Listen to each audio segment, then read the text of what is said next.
Selamat pagi adik-adik, kita bertemu lagi di pelajaran pekerjaan dasar teknik mesin. Untuk kali ini adik-adik kita masih akan membahas masalah alat ukur. Tapi pada pagi ini kita lebih fokus ke alat ukur mekanik presisi. Jadi sudah lain bab. Kalau kemarin kita alat ukurnya alat ukur dasar. Nah untuk kali ini kita belajar tentang alat ukur mekanik presisi. Nah, gini adik-adik, apa yang akan kita pelajari di alat ukur mekanik presisi itu nanti semuanya akan dijelaskan.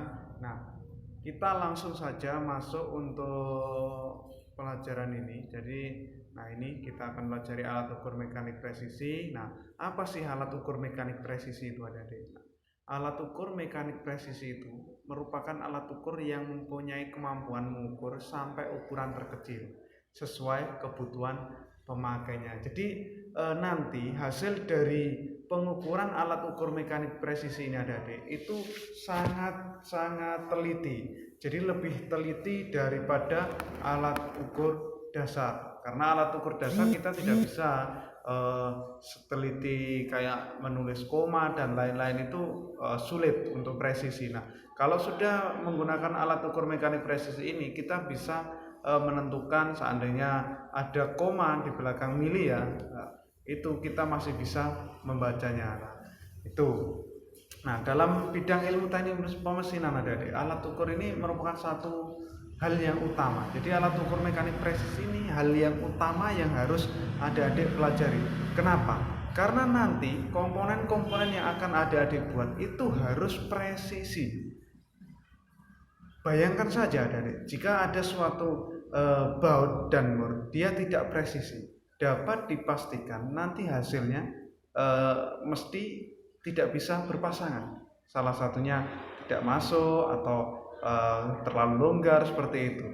Bisa juga bayangkan untuk piston mesin. Nah, itu kan juga berpasangan. Nah, itu harus sangat presisi. Nah, itu adik-adik. Nah, alat ukur mekanik presisi ini dibagi beberapa macam adik-adik. Ada yang jangka sorong, terus mikrometer dan lain-lain. Nah, pada pagi ini adik-adik yang akan kita bahas adalah jangka sorong. Jangka sorong ini adik-adik adalah alat ukur yang dapat digunakan untuk mengukur dimensi benda dengan tingkat ketelitian yang beragam. Nah, kenapa bisa dikatakan beragam adik-adik? Karena ketelitiannya itu macam-macam, ada yang 0,05 sampai 0,02. Nah, nanti adik-adik jangka sorong ini bisa membaca ketelitian sampai 0,02. Bayangkan adik-adik, 0,02 mili itu sangat kecil dan nggak mungkin bisa terbaca di alat ukur dasar. Nah, itu. Nah, alat ukur ini adik-adik, jangka sorong ini penyebutannya banyak. Ada yang menyebutnya mistar sorong, ada yang mistar geser, ada sigmet atau vernier kaliper. Nah, vernier kaliper itu jadi macam-macam. Adik-adik nggak usah bingung jika nanti ada yang menyebut jangka sorong itu sigmat atau vernier kaliper atau mistar geser dan lain-lain. Nah, itu sama adik-adik. Jadi sama bendanya, cuman memang beda penyebutan aja. Nah, itu. Nah, jenis-jenis jangka sorong adik-adik. Nah, terdapat 3 jenis jangka sorong adik-adik yang akan dibahas kali ini. Di antaranya ada jangka sorong analog, terus jangka sorong jam ukur atau dial kaliper, atau jangka sorong digital. Nah, pada jangka sorong analog dilengkapi skala nilai seperti ini. Nah, ini nanti kita langsung masuk aja, jangka sorong analog atau vernier kaliper. Nah, jenis ini adik-adik, ini yang paling banyak digunakan di sekolah. Jadi sekolah nanti memakai ini adik-adik. Jadi ya bentuknya seperti ini. Nah, ada rahang, nanti ini masuk rahang-rahang bagiannya dan lain-lain ini. Jadi ada skalanya. Nah, ini nanti adik-adik yang paling banyak digunakan ya seperti ini, vernier kaliper ya, atau jangka sorong analog. Nah, jenis ini biasanya digunakan dalam praktikum di sekolah. Cara memakai alat ini ukur ini masih manual sehingga memerlukan ketelitian yang lebih. Selain itu untuk mengetahui hasil pengukurannya harus kita hitung lebih dulu. Jadi nanti ada cara penggunaannya di belakang, nanti akan kita bahas. Jadi intinya adik-adik, ini memang nanti hasilnya itu harus ada rumus perhitungannya juga untuk jangka sorong analog ini. Nah, yang kedua jangka sorong digital. Nah, beda lagi dengan yang digital ini adik-adik. Nanti adik-adik langsung bisa membacanya di sini di digital ini. Jadi ini adalah perkembangan dari jangka sorong analog. Nah, kalau ini biasanya digunakan di pabrik besar. Nah, itu biasanya menggunakan ini karena memang harganya relatif sangat mahal ya. Nah, ini memiliki layar digital yang dapat muncul nilai dari benda yang diukur tanpa harus menghitung secara manual. Nah, jadi nanti seandainya kalau langsung kita melakukan pengukuran koma seandainya dari nilai itu di belakang koma itu langsung muncul di sini adik-adik. Nah, ini yang tidak bisa dilihat di jangka sorong analog tadi. Karena apa? Kalau di analog ya nanti harus menambahkan hitungannya sendiri. Nah, kalau digital bisa langsung. Jadi nanti ini berapa terus komanya berapa itu langsung ada. Ini lebih mudah penggunaannya. Yang ketiga, ini dial ya, jangka sorong dial. Nah, ini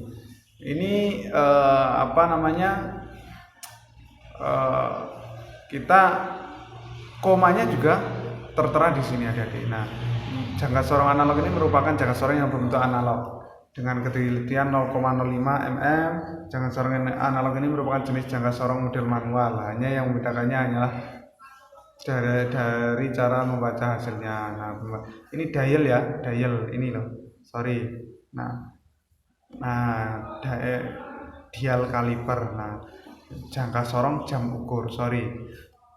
Jangka sorong jam ukur. Nah, hanya membedakannya cara membaca hasilnya. Bacaan jangka sorong jam ukur ialah melihat jarum ukuran yang terdapat pada jangka. Jadi ini nanti pembacaan komanya itu ada di jam ukur ini ada. Ini beda lagi dengan yang manual, yang biasa, yang analog tadi. Itu adik-adik. Jadi kurang lebih itu. Jadi ada jangka sorong ini analog atau vernier caliper, terus jangka sorong digital, terus jangka sorong dial atau dial kaliper itu. Nah, 3 itu adik-adik.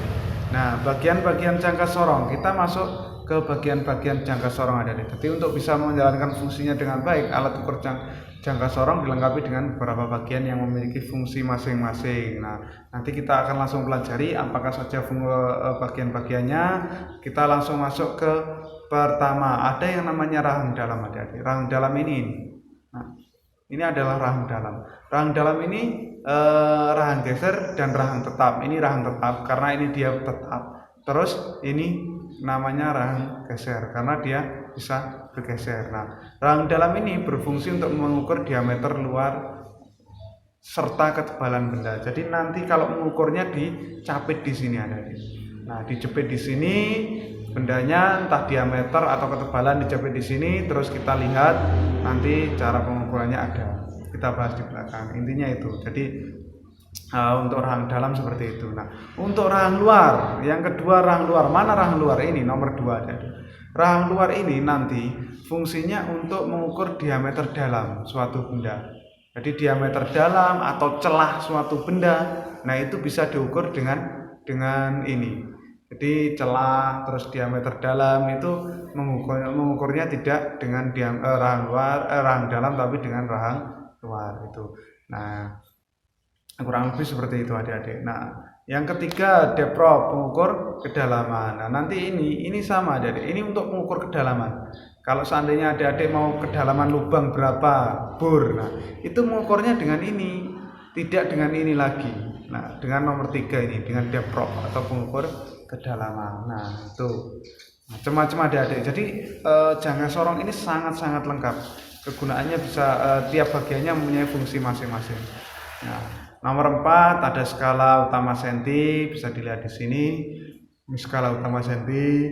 Terus ini untuk menyatakan hasil pengukuran dalam satuan inci, dalam satuan senti.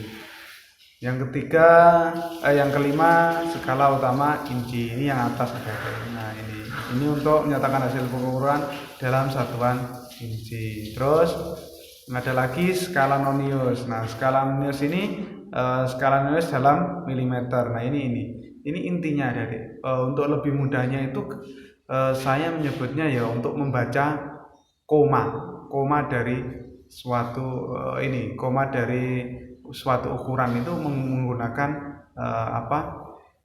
skala nonius ini. Nah fraksi istilahnya, tapi kalau saya mau fraksi kemungkinan ada yang masih bingung. Nah jadi komanya berapa itu lihatnya di sini. Nah itu adik-adik. Nah ini dalam milimeter. Nah, ada lagi dalam inci. Jadi skala nonius itu ada milimeter, ada inci. Kalau inci yang di atas. Nah fraksi di inci. Jadi komanya nanti kalau mengukurnya dengan inci ya komanya memakai inci yang atas itu. Dan yang terakhir pengunci. Nah pengunci itu ini adik-adik, nomor 8. Apa fungsi dari bagian pengunci? Fungsinya adalah untuk menahan beberapa bagian yang bergerak pada saat proses pengukuran sedang berlangsung. Jadi seandainya kok proses pengukuran ini berlangsung, plak, seandainya benda diukur di sini, ini dikunci ada. Nah setelah dikunci kan alat ukur ini dia sudah tidak bisa bergerak, akhirnya bisa dengan presisi dibaca. Nah, pengunci itu ada macam-macam, ada yang seperti nomor 8 ini ada juga yang seperti saya kembali ke belakang. Nah seperti ini juga pengunci. Nah, itu ada, jadi ada berbagai macam. Nah itu masalah pengunci. Nah kurang lebih seperti itu adik-adik untuk pelajaran jangka sorong kali ini. Berikutnya kita akan membahas bagaimana sih cara penggunaan jangka sorong. Nah itu di pertemuan berikutnya. Untuk kali ini sekian, saya akhiri. Assalamualaikum warahmatullahi wabarakatuh.